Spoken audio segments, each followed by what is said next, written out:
Yan po guys, mangingitas po tayo ng ating ulam na kamuti. Lalaga po natin to para may ulamin. Yan guys, napakasarap po nito. Yan, magulay-gulay tayo minsan kasi lang maulam natin ngayon. Yan guys, tignan nyo to guys, saglit lang to, isang linggo lang to tinanim ko to. Pitas-pitas pa nga ng mga kamuti ito yan ang kamuti na may ulamin ng kahit sino.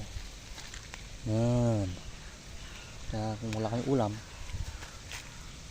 tanim kayo.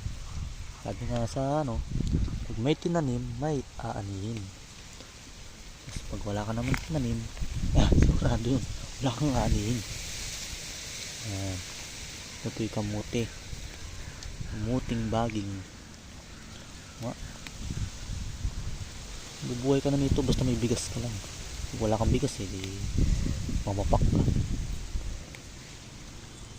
Yan guys, ang ulam na to, salamat sa ating ulam. Yan guys, alam nyo ba yan?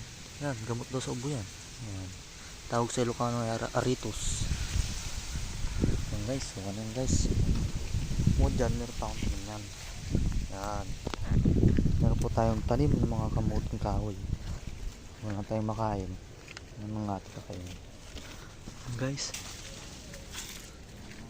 maraming saging dito na pwedeng ulamin.